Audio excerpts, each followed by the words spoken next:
नमस्कार दोस्तों, मोहित स्टडी आई सेंटर में आपका स्वागत है। आज हम मैथ पेडागोजी का एक प्रैक्टिस पेपर देखेंगे जो सीटेट एग्ज़ाम्स के लिए महत्वपूर्ण होगा। देखिए, मैथ पेडागोजी में मैथ के क्वेश्चंस भी आपको मिलेंगे और पेडागोजी की क्वेश्चंस भी मिलेंगे। मैथ के क्वेश्चंस जिनका मैथ बहुत वीक है, ध्यान रखिएगा, जिनका मैथ वीक है वो इन क्वेश्चंस को अच्छे से तैयार कर लें, इनका नोट्स बना लें। ऐसे ही क्वेश्चंस जो है आपके एग्ज़ाम में मिलेंगे, चाहे वो पेपर 1 हो या चाहे पेपर 2 हो। इन दोनों पेपर्स को ध्यान में रख करके मैं आपको क्वेश्चंस दे रहा हूँ, ठीक है? अच्छे से प्रिपेयर कर लीजिएगा, ठीक? तो आइए वीडियो को लास्ट तक देखते हैं, क्वेश्चंस को सॉल्व करते हैं और ट्रिक्स से जो है मैथ के क्वेश्चंस को सॉल्व करेंगे। शॉर्ट ट्रिक्स होंगी, ठीक? वीडियो अच्छा लगे तो प्लीज़ वीडियो को लाइक ज़रूर कर लीजिएगा। बहुत मेहनत करके आप लोगों के लिए इस तरीके के कंटेंट लेके आ रहा हूँ। 100 लाइक्स का टारगेट है, ठीक है? लाइक जो है मोटिवेशन के लिए होता है, ताकि हम भी आपसे मोटिवेटेड रहें कि आप लोगों को जो है हमारे वीडियोस अच्छे लग रहे हैं। हम डेली आपके लिए इसी प्रकार से जो है पेपर्स लेकर के आएंगे, ठीक है? सीटेट का बिल्कुल फ्री मटेरियल आपको मिलेगा, स्टडी पूरा नोट्स मिलेगा आपको, चाहे वो रिटन हो या पेपर्स हो या पीवाईक्यूज हो, सब कुछ यहाँ पर आपको दिया जाएगा। किसी भी क्वेश्चन से रिलेटेड कोई भी इशू है, सीटेट के संबंध में कुछ क्वेश्चंस पूछना हो तो आप हमें कमेंट करिएगा, मैं ज़रूर उसका जो है उत्तर दूंगा। शेयर कीजिएगा अपने दोस्तों के साथ ताकि वो भी इस वीडियो का लाभ ले सके, और चैनल को सब्सक्राइब नहीं किया है अभी तक तो प्लीज़ चैनल को भी सब्सक्राइब कर लीजिए। आइए पहला क्वेश्चन देखते हैं। अब देखिए, ये अनुपात वाला क्वेश्चन है, रेशियो वाला क्वेश्चन है, बहुत पूछा जाता है। मतलब ऐसा कोई एग्जाम नहीं होगा, सरकारी एग्जाम, जिसमें ये क्वेश्चन ना आता हो। और इसकी बिल्कुल एक सामान्य सी शॉर्ट सी ट्रिक है, कुछ नहीं है। लास्ट टाइम मैंने एक क्वेश्चन कराया था, तो जिन लोगों ने किया होगा वो अब इस ट्रिक को कर रहे होंगे, ठीक है? इससे पहले मैंने कराया था ना, ठीक है? चलिए, अब देखिए, x ratio y is equal to 4:5 है और y का जो है अनुपात, y रेशियो z का अनुपात दिया है 14:15। तो आपसे x और रेशियो z का अनुपात पूछ रहा है। आपको कुछ नहीं करना है, ऊपर लिखिए x y z, ठीक है? जो रेशियो लिखा है उसके नीचे वो संख्या लिख दीजिए। 4 और 7 का अनुपात दिया गया है। y और z का जो है 14 और 15 का अनुपात दिया गया है। अब जो है सबसे इंपॉर्टेंट, यहाँ पे जो इंपॉर्टेंट जो आपको टास्क करना है, जो खाली संख्या है, मतलब z के नीचे जो खाली संख्या है उसमें जो है z की सबसे नियरेस्ट संख्या है ना, उसको नोट कर देना है। तो यहाँ पे सबसे नियरेस्ट संख्या क्या है दी हुई? 7। भाई z के बगल में 7 ही तो दिया हुआ है और x के नीचे खाली दिया गया है, ठीक है? तो उसकी नियरेस्ट संख्या क्या होगी? ये होगी 14, ठीक है? ऐसे ही आपको रखना है। अब जो है ऊपर नीचे का मल्टीप्लीकेशन कर देंगे, तो 14 इंटू 4 क्या होता है?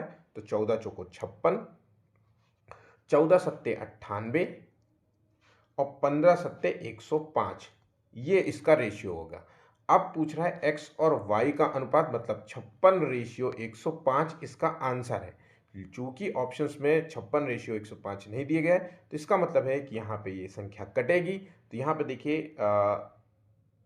ठीक है, ये कट रही है संख्या 7 से। तो 7 से कैसे? 18 सत्ते 56 होता है ना? 8 सत्ते 56 होता है, 18 सत्ते 56 नहीं, 8 सत्ते 56। और ये हो गया 8 एक 9 8 पन्ना 45, ठीक है? तो 8:15 इसका सही आंसर होगा। देखिए, ठीक है, समझ गए? तो आपसे x और z का जो अनुपात निकला है 8:15 इसका सही आंसर होगा। अब ये क्वेश्चन है, एक संपूरक और कोटिपूरक, ये दो चीजें पूछी जाती हैं। अब याद रखिएगा, जब भी आपसे सप्लीमेंट्री पूछे, संपूरक पूछे, तो आपको कुछ नहीं करना है। जो संख्या दी गई है उसे 180 में से घटा देना है। क्या करना है? 180 में से घटा देना है। तो 180 डिग्री में से 138 डिग्री जो है हमने घटाया, तो ये बचा 42 डिग्री। कितना बचा? 42। तो मतलब 138 का जो संपूरक निकलेगा वो 42 डिग्री निकलेगा। और जब आपसे किसी संख्या का जो है कोटिपूरक पूछे या संपूरक का कोटिपूरक पूछे, उस संख्या का कोटिपूरक पूछ रहा है ना, संपूरक निकली 42, अब बोल रहा है उस 42 संख्या का कोटिपूरक बताइए। तो जब कोटिपूरक पूछे तो आपको कुछ नहीं करना, उसमें 90 से उसको उस संख्या को घटा देना है। तो जब आप 90 से उस संख्या को घटाते हैं तो आंसर आ जाता है 48 डिग्री। ऑप्शन यहाँ पे बी इसका सही आंसर हो जाएगा। अच्छे से तैयार कर लेना, नोट कर लेना, ठीक है? चलिए अगला क्वेश्चन देखिए। एक क्वेश्चन ये आपसे एग्जाम में बहुत पूछा जाता है कि निम्नलिखित में से कौन सी सबसे बड़ी संख्या है? 5/2, 4/3, 5/6, 9/6। ठीक है, इसकी मैं एक बहुत ही आसान सी जो है आपको ट्रिक बताने जा रहा हूँ, उसको नोट कर लीजिए। जो ये संख्या दी जाए, चाहे जैसे जिस रूप में दिया जाए, मतलब भिन्न के रूप में दिया जाए, इनको बस केवल लिख लो 5/2 और 4/3, यही तो दिया गया है ना। हम क्रम से चलेंगे, हम आगे पीछे कुछ नहीं करेंगे, जैसे दी जाए वैसे ही आपको ऐसे ही करना है। अब देखिए, हम पहले इन दो संख्याओं में ये पता लगाने का प्रयास करेंगे कि इसमें सबसे बड़ी संख्या क्या है। अगर आपसे छोटी पूछे तो आप पता लगाओगे छोटी संख्या क्या है। तो देखिए, कुछ नहीं करना है, इन दोनों संख्याओं का क्रॉस मल्टीप्लिकेशन कर देना है। तो 5 तियां 15 हो जाता है और 4 दूनी 8 हो जाता है। तो हमें यहाँ पे निकला कि 15 जो संख्या है वो बड़ी है और 8 जो है संख्या छोटी है। 15 जो संख्या हमने किस संख्या के नीचे लिखा था, 5/2 संख्या के। इसका मतलब है 5/2 और 4/3 में कौन सी संख्या सबसे बड़ी होगी, वो है 5/2। तो अब कुछ नहीं करना है, हमें चूंकि बड़ी निकालना है तो हम बड़ी से बड़ी दूसरी संख्याओं से कंपेयर करेंगे। अब हम 5/2 को 5/6 के साथ कंपेयर करेंगे। अगर आपसे छोटी पूछता तो आप छोटी संख्या को अब अगली संख्या से, मतलब 5/6 से कंपेयर करते, लेकिन चूंकि बड़ी पूछ रहा है तो इसमें से बड़ी आपको 5/2 निकली है। अब हमने देखा कि इन दो संख्याओं में कौन सी बड़ी है, फिर हमने क्रॉस मल्टीप्लिकेशन किया, 6×5 = 30 हो गया, अब 5 दूने 10 हो गया। तो इसका मतलब है कि 5/2 इन दोनों संख्याओं में भी ये बड़ी निकल गई। अब हमने फिर से 5/2 लिखा और 9/6 लिखा। ठीक है, फिर क्रॉस मल्टीप्लिकेशन किया तो 6×5 = 30 हो गया और 9 दूनी 18 हो गया। इस तरीके से हमें पता चला कि 5/2 इन जो है तीन आगे वाली जो तीन संख्याएं दी गई हैं उनमें से सबसे बड़ी है। आंसर आपको डी मिल गया। अगर आपसे छोटी के लिए पूछता तो 8/2 मतलब 4/3 का जो है कंपेयर करते, हम क्रॉस मल्टीप्लिकेशन करते 5/6 में। अगली संख्या यही है ना, तो 6 चौक 24 हो जाता है यहाँ पे और 5 तियां 15 हो जाता। तो यहाँ पे 4/3 सबसे छोटी संख्या हो जाती। ठीक है, इन दोनों संख्या में फिर 4/3 का 9/6 से कंपेयर करते। ठीक है, तो 6 चौक 24 और 9 तिरिका 27। इस तरीके से आंसर यहाँ पे 4/3 आंसर निकल आता सबसे छोटी संख्या का। ठीक है, नेक्स्ट क्वेश्चन है यहाँ पे, भिन्न की जो है संकल्पना से परिचय कराने के लिए, मतलब अगर हम किसी बच्चे को भिन्न के बारे में बताएं, 1/2, 2/4, ऐसे संकल्पना से परिचित कराने के लिए एक अध्यापक किस तरीके की जो है गतिविधि प्रारंभ कर सकता है ताकि बच्चे जो है भिन्न के कॉन्सेप्ट्स को अच्छे से समझ सकें। और याद रखिएगा, ये सीटेट में बहुत ही सामान्य सा क्वेश्चन है और ये क्वेश्चन कहीं ना कहीं आपसे ज़रूर पूछेगा। ठीक है, देखिए, तो अब यह क्या करना है, जब हम प्राइमरी क्लास की बात कर रहे हैं तो बच्चों को भिन्न की संकल्पना थोड़ी हार्ड लगती है। तो ऐसे सिचुएशन में हम क्या करेंगे, हम बच्चे को जो है आसपास की चीज़ों से जो है जो है टॉपिक को पढ़ाने का प्रयास करेंगे।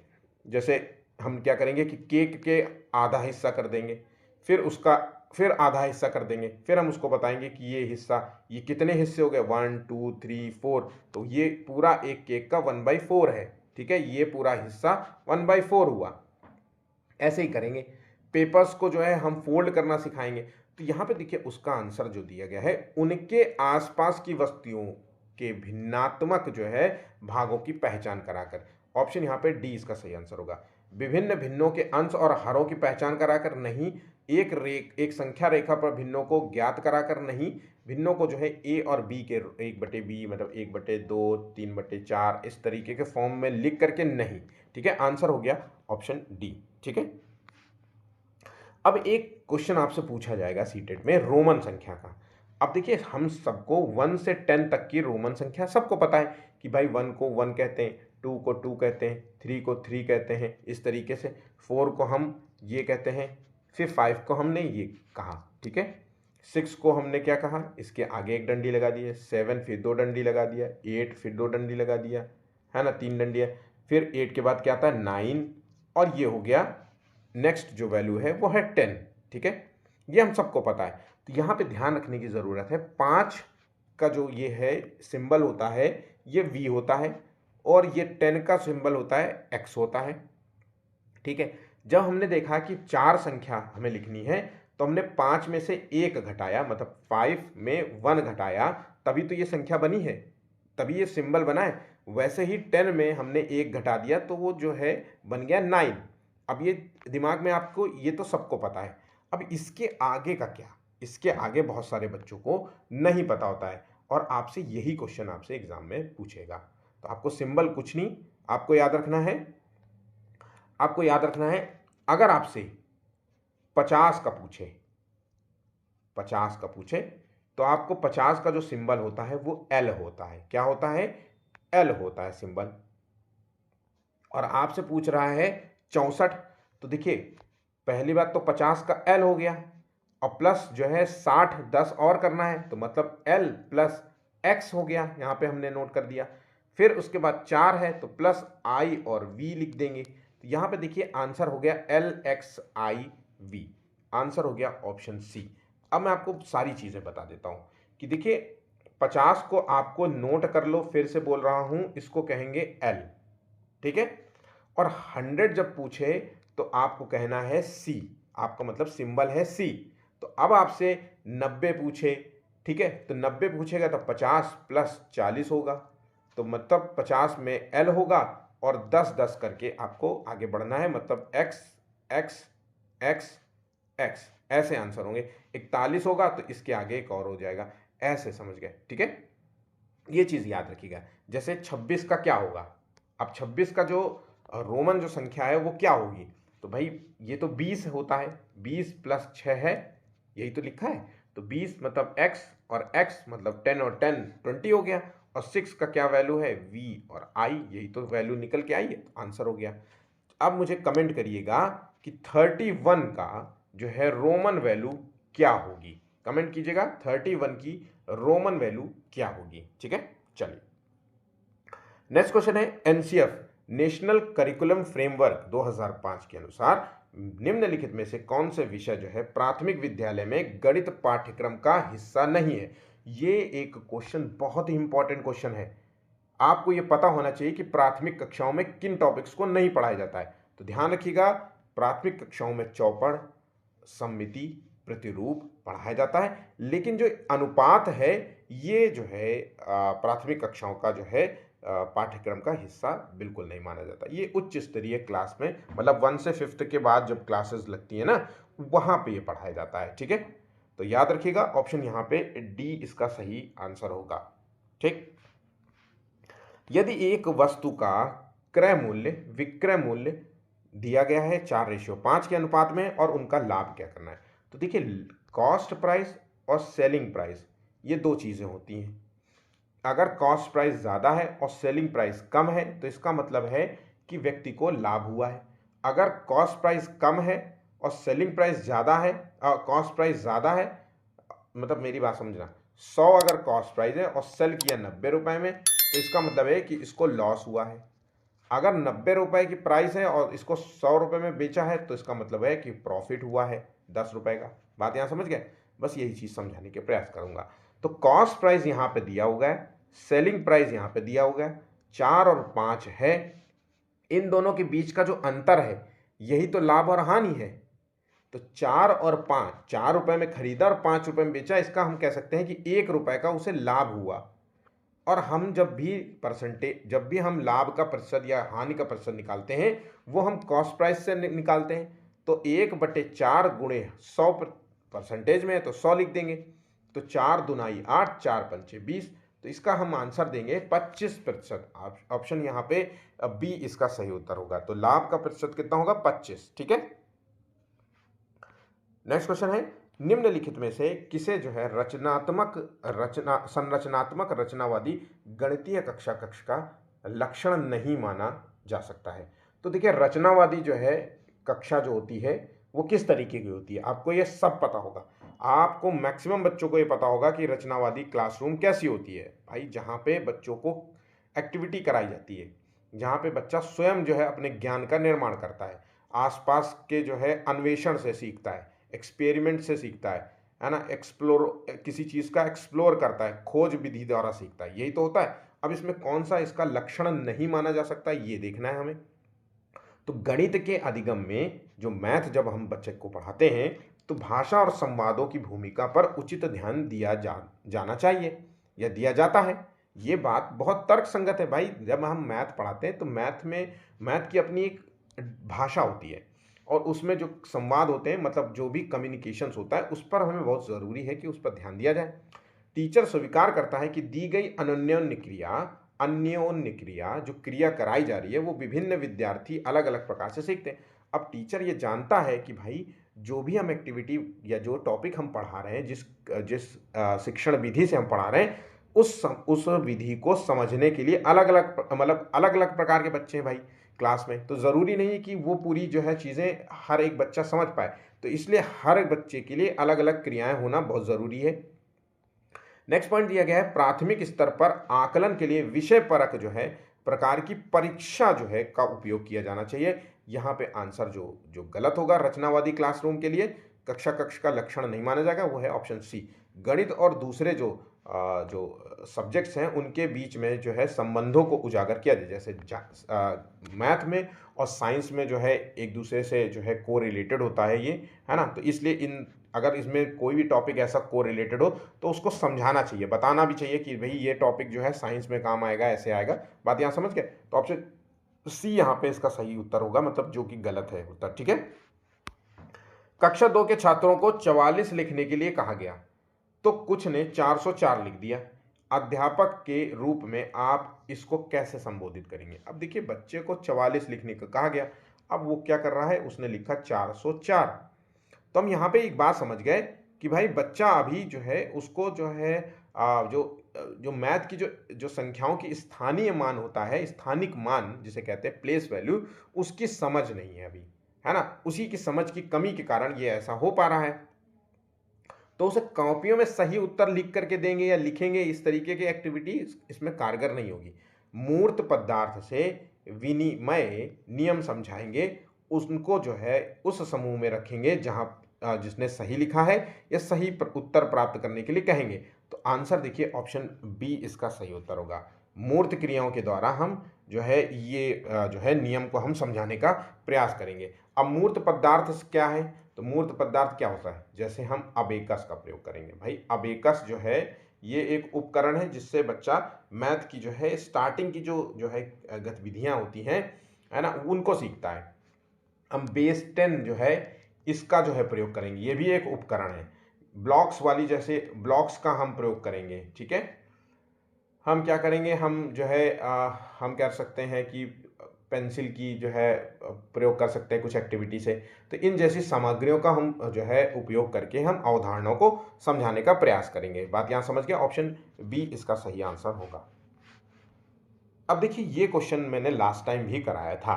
एक बंदर हर मिनट हर मिनट जो है 6 मीटर ऊपर चढ़ता है और अगले मिनट जो है 4 मीटर फिसल जाता है।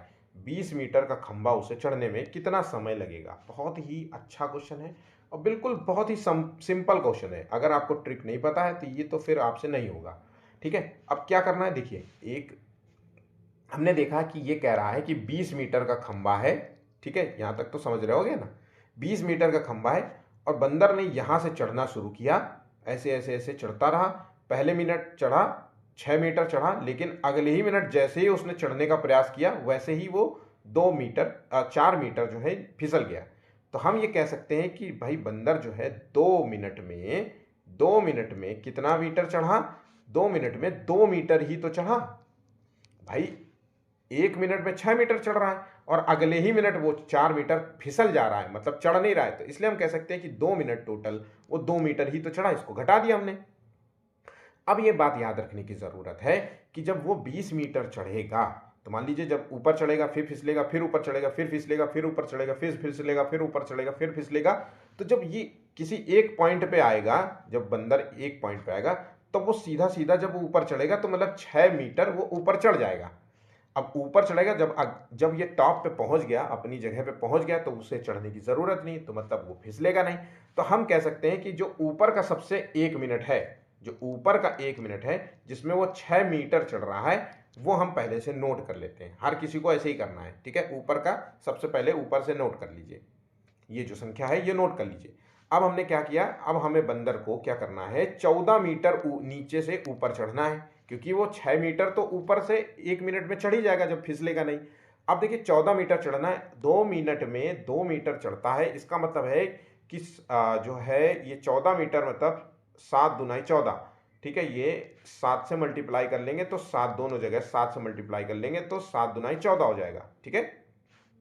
तो 7 दूनाई 14, तो यहां पे क्या आंसर होगा, तो यहां पे जो आंसर निकलेगा वो है 15 मिनट। देखिए यहां पे ये 7 दूनाई 14, 14 मिनट में 14 मीटर चढ़ रहा है और अगले मिनट में वो 6 मीटर चढ़ रहा है। इसलिए हम कह सकते हैं कि 14 प्लस 1 15, 15 मिनट में टोटल जो है बंदर जो है वो जो है एक पॉइंट से दूसरे पॉइंट में खंबे में चढ़ जाएगा। ऑप्शन डी इसका सही उत्तर होगा, ठीक है। ये ट्रिक कैसी लगी कमेंट कीजिएगा, और समझ में आया है कि नहीं ये ट्रिक, मैंने जो है बहुत ही आसान तरीके से समझाने का प्रयास किया है। अगर नहीं समझ में आया तो मैं नेक्स्ट वीडियो में फिर से जो है अलग तरीके से इसे समझाने का प्रयास करूंगा, ठीक है।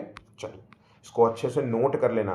पेपर अच्छा तरीका ये है कि आपको अगर आपकी मैथ वीक है, आपको मैथ में कमज़ोर है, तो आप जो है इन क्वेश्चंस को एक जो है नोट्स के रूप में जो है इस्तेमाल करिए, उनको नोट करिए और पेपर में बैठने से पहले इसका रिवीजन करते रहिए। इन्हीं क्वेश्चंस का रिवीजन करते रहिए कि ये वाला क्वेश्चन आया तो मैं ऐसा करूंगा। इनमें से बहुत सारे, मैं जब तक पेपर 2 महीना बाकी है, 2 महीने में जितना मैं आपको मैथ के क्वेश्चंस कराऊंगा ना, इतना तो आप जो है आपका मैथ से डरना जो है छूट जाएगा, ठीक है। आप डर नहीं लगेगा मैथ से, ये गारंटी है कि आप मैथ के अगर बहुत वीक हो मैथ के, मैं उनकी बात कर रहा हूँ बिल्कुल जिनको लगता है अरे चक्कर आने लगता है जिनको, मैं ऐसे क्वेश्चंस कराऊंगा जो आपके एग्जाम्स के लिए इंपॉर्टेंट होंगे, ठीक है। यकीनन जो है 15 में से 8 9 10 क्वेश्चंस आप बहुत आसानी से कर पाएंगे इन क्वेश्चन से ही, ठीक है। चलिए 11वां क्वेश्चन है, निम्नलिखित में क्या गणितीय तर्कणा का सूचक है। गणित में तर्क करने का सूचक क्या है, तो गणितीय जो है संकल्पनाओं की परिभाषा देने की क्षमता। देखिए परिभाषा देने की क्षमता, नियमों को याद करने की क्षमता, रटने की क्षमता, है ना, ये सब जो है गणितीय तर्कणा का सूचक नहीं माना जाएगा। ये किसी भी जो है मतलब पेडागोजी में इन शब्दों का इस्तेमाल हो जाता है तो आपको तुरंत इसका आंसर निगेटिव मान करके ही रखना है, ठीक है। अब आपसे पूछ रहा है पॉजिटिव उत्तर देना है भाई, गणितीय तर्कणा का सूचक है तो यहाँ पे इसको तो हटा देंगे। गणितीय प्रक्रिया की तर्क संगतता देने की क्षमता, भाई गणित के जो क्वेश्चंस होते हैं उसमें तर्क करने की क्षमता होनी चाहिए बच्चे में, तो ऑप्शन यहाँ पे 20 का सही आंसर है। परिकलन में निपुणता की क्षमता और विभिन्न परिस्थितियों में सही जो है सूत्रों को याद करने की क्षमता, तो यहां पे आंसर क्या होगा, ऑप्शन बी। आज मंगलवार है तो आज से 64 दिन बाद जो है क्या होगा, कौन सा दिन होगा, यही आपसे क्वेश्चन पूछ रहा है। आपसे बहुत सिंपल सा है, बाद का पूछे या पहले का पूछे, ठीक है। अगर बाद का पूछेगा तो प्लस लगा देना है, अगर पहले का पूछे तो माइनस लगा देना है। कहां पे माइनस और प्लस लगाना है, मंगलवार के आगे प्लस लग जाएगा, मंगलवार के आगे माइनस लग जाएगा। अगर बाद का पूछेगा तो प्लस, माइनस पूछेगा तो मतलब पहले का आपसे पूछ रहा है, मंगलवार से पहले, ठीक है। अब क्या करना है, देखिए अब देखिए आपसे जो डे पूछा गया है 64, अब ये देखिए मंगलवार है और पूरे वार कितने होते हैं, पूरे वीक्स कितने होते हैं, वो होते हैं 7। तो अब आपको क्या करना है, इनको 7 से डिवाइड कर दीजिए, 7 से भाग दीजिए। तो 7 से जब डिवाइड करेंगे 7 9 63 होता है, ठीक है। 7 9 63 होता है। अब यहाँ पे बची संख्या 1, तो ये जो संख्या होती है इसी को हम ऑड वैल्यू कहेंगे, ध्यान रखिएगा ऑड वैल्यू कहेंगे। यही संख्या आपके लिए बहुत इंपॉर्टेंट है, ठीक है। और इस संख्या को तब तक निकालना है जब तक जो है ये 7 से डिवाइड होना बंद ना हो जाए, ठीक है। अब ये एक संख्या निकली है ऑड वैल्यू, यही एक संख्या को मंगलवार के आगे 1 जोड़ देना है, तो मतलब जो 64 दिन बाद जो होगा डे वो क्या होगा, तो मंगल के बाद आएगा बुध। आंसर हो गया ऑप्शन बी, बुधवार इसका सही आंसर होगा। अगर यहाँ पे ऑड वैल्यू 2 आती तो ये हो जाता बृहस्पतिवार, ऑड वैल्यू 4 आ जाती तो फिर ये इसी तरीके से आपको जोड़ते जाना है, ठीक है। समावेशित विद्यालय में आप अपनी कक्षा के दृष्टिबाधित बच्चों की आवश्यकताओं को कैसा पूरा करेंगे। समावेशी विद्यालय है, समावेशी विद्यालय क्या होता है, जहाँ पे विशेष बालक, सामान्य बालक, प्रतिभाशाली बालक, सभी वर्ग के बच्चे, जाति धर्म सब बच्चे जो है एक ही क्लास में, है ना, एक ही ग्रुप में, ऐसा नहीं कि बच्चों को डिवाइड कर दो कि भाई तुम इस वर्ग का बच्चा यहाँ बैठेगा या दृष्टिबाधित बच्चा इस तरीके से हमें नहीं करना है। सब बच्चे एक जगह बैठ करके ज्ञान का निर्माण करते हैं, ठीक है। तो दृष्टिबाधित जो बच्चे हैं उनकी आवश्यकताओं को कैसे पूरेंगे, एक विशेष टीचर उनके पास भेज देंगे या शिक्षण अधिगम की वैकल्पिक प्रणालियों और साधनों का प्रयोग करके, या उच्च उपलब्धि वाले बच्चों के साथ बैठा करके, या अभ्यास के लिए जो है अतिरिक्त समय दे करके। आंसर हो गया ऑप्शन बी। ठीक है, नेक्स्ट क्वेश्चन, गणित की कक्षा में संचार निम्नलिखित में से किस क्षमता को विकसित को संदर्भित करता है? तो संचार का मतलब होता है कम्युनिकेशन। ठीक है, तो जब हम गणित की क्लास में हम जब बच्चों से कम्युनिकेट करते हैं तो ये किस क्षमता को जो है विकास कर रहा है बच्चों में? तो देखिए, ये विकास कर रहा है गणितीय सोच को। बच्चा जो है जब हम उनसे बातें करते हैं तो उसकी जो है कहीं ना कहीं मैथ के प्रति जो है उसकी सोच जो है और बेहतर होती जाती है, समेकित होती जाती है, और उसको जो है मैथ के क्वेश्चंस को, उनमें तर्क करने के तरीकों को जो है वो व्यक्त करने लग जाता है। आंसर हो गया ऑप्शन ए, ना कि डेटा की व्याख्या करना, कक्षा में पूछे गए प्रश्न का जो है तुरंत उत्तर देना, या समस्याओं पर जो है दूसरे के दृष्टिकोण का खंडन करना। ठीक है, आंसर हो गया ऑप्शन ए। अशिक्षित जो है दुकानदार द्वारा उपयोग किए जाने वाले गणित। अब अशिक्षित जो पढ़ा लिखा दुकानदार नहीं होता वो भी गणित के जो है प्रति जो है उसको भी गणित आती है भाई, जोड़ घटाना वो सब करता है, जबकि वो पढ़ा लिखा नहीं है। तो वो कैसे?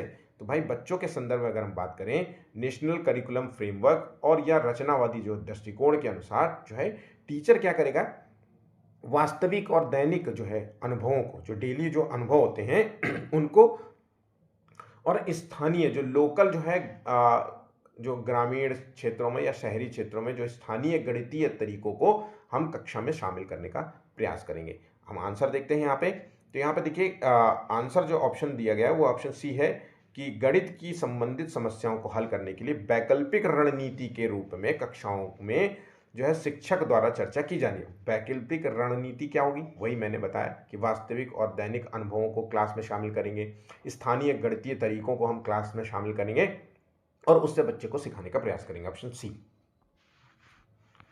निम्नलिखित में से कक्षा में हो रहा कौन सा कार्य जो है एक गतिविधि है? अब कौन सा कार्य एक गतिविधि के रूप में है? तो बच्चों के द्वारा कविता के रूप में गिनती का वाचन, या फिर बच्चों के द्वारा श्यामपट्ट बोर्ड पर नकल करना, या फिर बच्चों का अन्वेषण में लगना, या फिर शिक्षक समझाते हैं कि प्रश्न कैसे हल करें। तो देखिए कौन सा एक गतिविधि है? आंसर है बच्चों का अन्वेषण में लगना। अन्वेषण का मतलब होता है एक्सप्लोरेशन, एक्सप्लोर करना। एक्सप्लोर करना मतलब होता है खोज करना, है ना। जब बच्चों को हम कोई मैथ का क्वेश्चन देते हैं और जब वो स्वयं जो है उत्तर खोजने का प्रयास करते हैं, खोजते हैं, सहभागिता इसमें लिखेंगे, सहभागिता।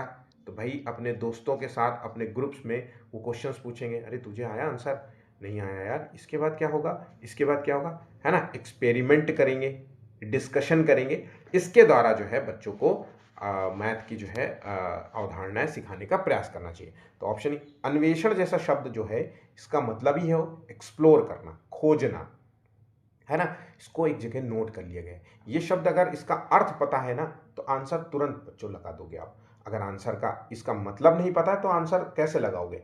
इसलिए बहुत ज़रूरी है कि आप जो है हिंदी मीडियम वाले जो बच्चे जो हिंदी में पेपर सॉल्व करें वो ज़रूर इन चीज़ों को नोट कर लिया करें। छोटे छोटे शब्द बहुत इंपॉर्टेंट हैं, इससे बहुत बेसिक क्वेश्चन है और सिर्फ केवल एक मीनिंग ही जो है, आपको अगर इसका अर्थ पता है तो आप क्वेश्चन को सॉल्व कर लेंगे। ठीक है, बहुत सारे बच्चे तो मैथ पेडागोजी नहीं भी पढ़ेंगे ना तो भी वो मैथ में 30 में से 30 क्वेश्चन सही कर देंगे। मैं चलो फिर भी ज़्यादा बोल रहा हूँ तो मैं कह देता हूँ 27-28 क्वेश्चन तो वैसे ही सही कर लेंगे, क्योंकि वो बेसिक समझ उनको पता है कि अन्वेषण का मतलब क्या है, वो आंसर तुरंत लगा देंगे। ठीक है, चलिए आप अगला क्वेश्चन देखिए।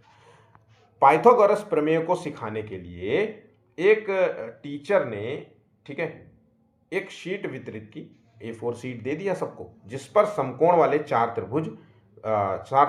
त्रिभुजों को खींचा गया है। तो समकोण वाले जो है 4 त्रिभुज को खींचा गया है, A square plus B square मतलब इक्वल टू C स्क्वायर। ये जो है पाइथागोरस प्रमेय होती है, इसको सिखाना चाह रहा है। अब बच्चों को त्रिभुज की भुजाओं के बीच संबंध खोजने के लिए बोल रहा है। तो भाई इस त्रिभुज से हम ऐसे ऐसे, है ना, कुछ एक्टिविटी हो सकती है, ये सब तो संबंध खोजने के लिए कह रहा है। ठीक है, तो उपयुक्त परिस्थिति में टीचर ने प्रयोग किया है। तो किस विधि का प्रयोग किया है देखिए, तो यहाँ पे जो विधि प्रयोग की जा रही है वो है आगमन विधि। ऑप्शन यहाँ पे डी इसका सही उत्तर हो जाएगा। ठीक है। आगमन विधि क्या होती है? आगमन विधि वो विधि होती है जिसमें टीचर क्या करता है, पहले बच्चों को उदाहरण देता है। ठीक है, पहले उदाहरण बताता है, फिर उसके बाद वो नियम की तरफ जाता है, फिर उसके नियम परिभाषा सब कुछ जो है बताता है। तो उदाहरण से नियम की तरफ बढ़ना जो है आगमन विधि करता है, और नियम से उदाहरण की तरफ बढ़ना निगमन विधि कहलाता है। ठीक है। निम्नलिखित में से गणित में उपलब्धि कम होने के कारण क्या हो सकता है? तो भाई अगर कोई बच्चा मैथ में कमजोर है तो उसका मूल कारण क्या होगा? भाई लिंग, मतलब लड़का है, लड़की होना गणित में उपलब्धि कम होने का एक मूल कारण हो सकता है कि भाई ये लड़की है इसलिए इसको मैथ इसकी वीक है। तो ये सोच जो है रूढ़िबद्ध जो है अवधारणा, मतलब रूढ़ि अवधारणा कहलाती है। मतलब हम कह सकते हैं जेंडर जो है रूढ़िबद्धता इसके कहेंगे। ठीक है। तो ये चीज़ तो उपलब्धि का कारण बिल्कुल भी नहीं मान सकते। सामाजिक सांस्कृतिक पृष्ठभूमि, गणित का स्वरूप मतलब मैथ के क्वेश्चंस ही ऐसा होगा टॉपिक्स, इसलिए उपलब्धि कम होने का कारण हो सकता है, नहीं। व्यक्ति की जो है स्वाभाविक क्षमता, तो देखिए यहाँ पे आंसर दो में से कोई होगा, तो कई बच्चे जो है इसकी आंसर डी लगा रहे होंगे जबकि आंसर डी नहीं होगा, ऑप्शन बी इसका ज़्यादा सही आंसर है। ठीक है। सामाजिक सांस्कृतिक पृष्ठभूमि, देखिए बच्चे को सामाजिक रूप से सांस्कृतिक रूप से कैसा वातावरण मिला है उस पर निर्भर करता है कि वो बच्चा मैथ में कैसा होगा। तो वातावरण, उसको संसाधन कैसे दिए गए हैं, माता पिता की जो शिक्षा कैसी थी, ये सब जो है बहुत ज़्यादा हद तक जो है मैथ के संदर्भ में काम करती है। तो ऑप्शन यहाँ पे बी इसका सही उत्तर होगा।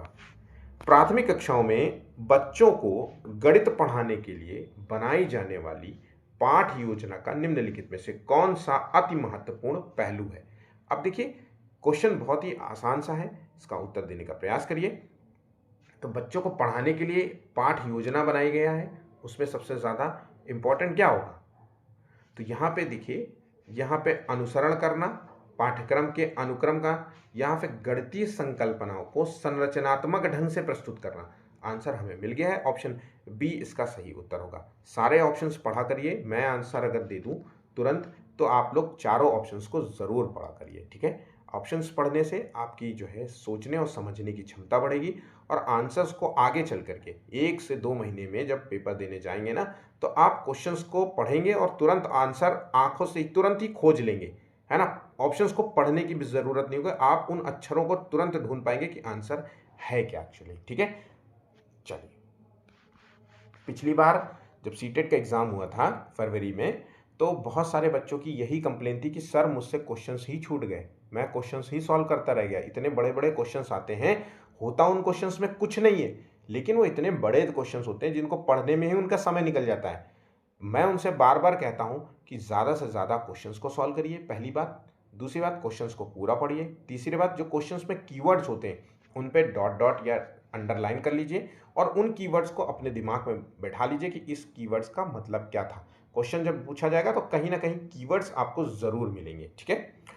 अब देखिए क्वेश्चन है कैलेंडर का, आपसे मैंने एक क्वेश्चन अभी कराया था, है ना।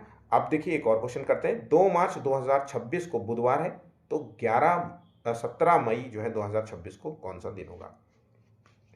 2 मार्च, मार्च होता है 31 का। ठीक है। तो बचे हुए दिन कितने हैं? 29।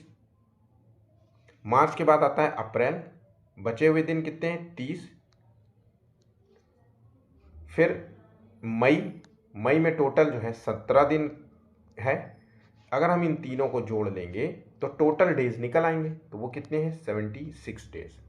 मैंने आपसे कहा था कि हमें डेज को, जो भी डेज लिखा है उसको हम वीक में कन्वर्ट करेंगे और ऑड डे निकालेंगे। हमें ऑड डे निकालना है। ऑड डे हम कैसे निकालेंगे? जो डेज दिया है उसको हम 7 से भाग दे देंगे। 7 दिया हम 70, यहाँ पे 6, मतलब हम कह सकते हैं कि यहाँ 6 ऑड डेज निकल के आएगा। ठीक है, 6 ऑड डेज, याद रखिएगा 6 ऑड डेज। अब 6 ऑड डेज है, आपसे पूछ रहा है कि 2 मार्च 2026 को बुधवार है, तो इसमें 6 जो है हम जोड़ देंगे। ठीक है, तो 6 जोड़ेंगे तो बुधवार, बृहस्पति, शुक्र, शनि, संडे, और यह मंडे और ट्यूसडे। इसका मतलब है जो आंसर निकल के आएगा वो है मंगलवार। ऑप्शन बी इसका सही उत्तर हो जाएगा। ठीक है, आपको कुछ नहीं करना है, ये बस देखना है कि मार्च में कितने टोटल दिन होते हैं, 31 होते हैं, चूंकि 2 दिन तो पहले ही निकल चुका है, तो टोटल बचे हुए दिन कितने हैं उसको जोड़ लेंगे, प्लस अगला महीने में जो है टोटल कितने डेज होते हैं, तो अगर 30 का है तो 30 जोड़ देना, अगर 31 है तो 31 जोड़ देना। फिर अगले महीने में कितने दिन बाद जो है पूछ रहा है, 17 मई से पूछ रहा है, तो उतना ही डेज लिख लीजिए, जोड़ लीजिए और डिवाइड कर दीजिए 7 से आंसर, और आपका उत्तर मिल जाएगा। एक दुकानदार जो है किसी वस्तु को 120% लाभ पर बेचता है।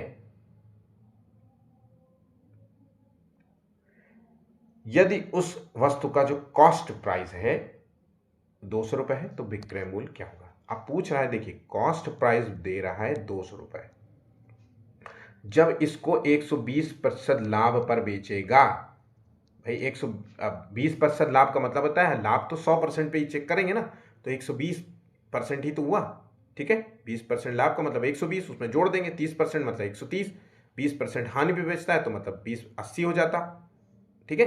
यहाँ पे बात समझ गए। उसके बाद यहां पर पूछ रहा है कि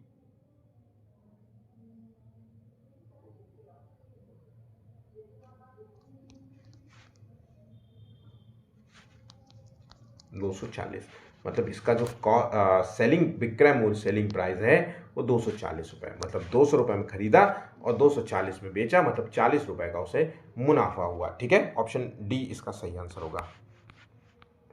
25 वस्तुओं का जो कॉस्ट प्राइस है, अब देखिए कॉस्ट प्राइस जो है बता रहा है 25 और सेलिंग प्राइस बता रहा है 20 और बराबर बता रहा है। जब ये क्वेश्चन ऐसा पूछा जाए कि 25 वस्तुओं का कॉस्ट प्राइस 20 वस्तुओं के विक्रय मूल्य मतलब सेलिंग प्राइस के बराबर है, तो उसका लाभ या हानि का परसेंटेज बताना है। 25 हो, 35 हो, 40 हो, कैसा भी हो, बस ये देखना है कि cost price is equal to विक्रय मूल्य के बराबर है, ठीक है, इतने वस्तुओं के बराबर है, ठीक है। ये क्वेश्चन अपने दिमाग में बैठा लिया, कुछ नहीं करना है, संख्या का उलट फेर कर देंगे, सिर्फ केवल जो संख्या कॉस्ट प्राइस थी अब वो संख्या सेलिंग प्राइस हो जाएगी। अब जो संख्या सेलिंग प्राइस थी 20, जो सेलिंग प्राइस थी 20 वस्तुओं के विक्रय मूल्य के बराबर है, उसको हम कॉस्ट प्राइस का रूप दे देंगे। तो अब हम जान गए कि भाई 20 रुपए की चीज 25 रुपए में बेची, अब हम कह सकते हैं कि ये लाभ पर बिकी होगी। भाई 20 रुपए की चीज 25 में बिकेगी तो 5 रुपए का लाभ होगा ना, तो आंसर तो हमें तुरंत हमने ये समझ लिया कि भाई लाभ और लाभ ये है, भाई मतलब लाभ और लाभ ये है। अगर यहाँ पे एक ऑप्शन लाभ वाला ना होता तो आंसर हम तुरंत लगा देते। अब चूंकि हमें ये दो तो हमें पता चल गया ये गलत है, इन दो में से कोई आंसर है, ठीक है।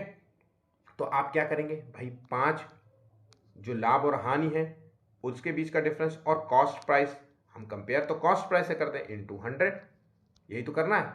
ये काट दिया, 2 पंचे 10, 5 25, ऑप्शन डी आंसर इसका हो जाएगा। 25% लाभ पर मतलब 25% लाभ इसको होगा जब वो 25 वस्तुओं की कॉस्ट प्राइस और 20 वस्तुओं के विक्रय मूल्य के बराबर होगा, तो ठीक है। बात यहाँ समझ गए, बहुत ही आसान सी ट्रिक थी, इसको नोट कर लीजिए, ठीक। चलो, एक वर्ग की भुजा 9 सेंटीमीटर है, उसका क्षेत्रफल कितना होगा। अब 23वें क्वेश्चन का आंसर देखिए, एक वर्ग की भुजा, क्षेत्रफल पूछ रहा है, वर्ग का क्षेत्रफल क्या होता है आपको पता होना चाहिए, भुजा स्क्वायर होता है, 9 सेंटीमीटर है तो मतलब 9 9 81, ऑप्शन सी इसका सही उत्तर हो जाएगा। तो जो डायरेक्ट फॉर्मूला होते हैं इसको याद कर लीजिए, मैं इसका जो है आपको एक लिस्ट दे दूंगा या इनफैक्ट मैं आपको ये टॉपिक ही करा दूंगा, ठीक है। बिल्कुल सामान्य से क्वेश्चन कराऊंगा, ट्रिक्स के साथ कराऊंगा, परेशान बिल्कुल भी मत होना, ठीक है। चलिए 24वां क्वेश्चन है, छात्रों को शीर्षाभिमुख कोण के बीच संबंध स्थापित करने के लिए कहा जाता है। वे विभिन्न आकृतियां बनाते हैं, कोणों को मापते हैं और देखते हैं कि शीर्षाभिमुख कोण बराबर है, ठीक है। इस संबंध में वैन हिले के विचार के अनुसार छात्र निम्नलिखित में से किस स्तर में है। नेक्स्ट डे जब भी मैं क्वेश्चंस कराऊंगा मैथ पेडागोजी का कोई भी जो वीडियो दूंगा तो वो है वैन हिले ही टॉपिक होगा। वैन हिले से संबंधित जो है क्वेश्चंस आपके एग्जाम्स में पूछे जाते हैं। वैन हिले ने यह समझाया कि बच्चा जो है ज्यामितीय अवधारणाओं को कैसे आसानी से समझे, तो इसके लिए उन्होंने 5 जो है चरण दिए थे। 5 चरणों से समझाया था कि भाई बच्चा ज्योमेट्री बहुत आसानी से समझ सकता है जब आप इन चरणों को फॉलो कर देंगे। जैसे पियाजे ने बताया कि भाई बच्चे का जो संज्ञानात्मक विकास है इन 4 चरणों में ही होता है, वैसे ही 5 चरण वैन हेले भाई साहब ने अपने थ्योरी को समझाने के लिए किया। तो यहाँ पे जो थ्योरी बता रहा है कि भाई कोई मान लीजिए कोई ज्योमेट्री का है, उसमें बच्चों जो है इसमें जो है विभिन्न आकृतियों को मापता है। तो यहाँ पे जो आंसर है वो सीधा सीधा हम आंसर देते हैं अनौपचारिक निगमन जो है निगमनात्मक स्तर। तो ऑप्शन यहाँ पे सी होगा। इसमें जो है बच्चा जो है जो डिफरेंट जो है क्या बोलते हैं डिफरेंट जो है फिगर्स होते हैं, जैसे ट्राइंगल हो गया और ये रेक्टेंगल हो गया या वर्ग हो गया, स्क्वायर हो गया या सर्कल हो गया, इन सब चीज़ों के बारे में वो गुणों से परिचित होता है ना, और इन गुणों के बीच में जो संबंध है वो उससे परिचित होता है। ठीक है, तो गुणों और गुणों के बीच में क्या संबंध है उससे परिचय होता है। तो ये अनौपचारिक निगमन स्तर है और ये तीसरे नंबर का स्तर है, तो होता है थर्ड चरण होता है। ठीक है, ऑप्शन यहाँ पे थर्ड चरण होगा, तो ऑप्शन सी इसका सही आंसर है। निम्नलिखित में से क्या गणितीय शिक्षण का एक संकीर्ण उद्देश्य है? तो यहाँ पे देखिए संख्या और संख्यात्मक संचालन व्यवहार में छात्रों को कुशल बनाना, छात्रों की सामान्यीकरण क्षमताओं को विकसित करना। सामान्य क्षमताओं को विकसित करना है क्या? केवल नहीं। छात्रों के बीच व्यवस्थित तर्क को प्रोत्साहित करना, या फिर कथनों की सच्चाई और झूठ का तर्क देने की छात्रों की क्षमता विकसित करना, या फिर केवल व्यवस्थित तर्क। तो देखिए गणितीय शिक्षण का जो संकीर्ण उद्देश्य है वह संख्या और संख्यात्मक संचालन व्यवहार में छात्रों को कुशल बनाना है। ऑप्शन यहाँ पे ए इसका सही आंसर होगा। बहुत सारे बच्चे सी आंसर दे रहे होंगे, वो गलत होगा। ठीक है, 26 क्वेश्चन देखिए। कक्षा जो है 6 में शिक्षक ने बहस के लिए रचनात्मक आकलन कार्य के रूप में एक विषय दिया। हिंदू जो है अरबी अंक रोमन अंकों की तुलना में अधिक शक्तिशाली है।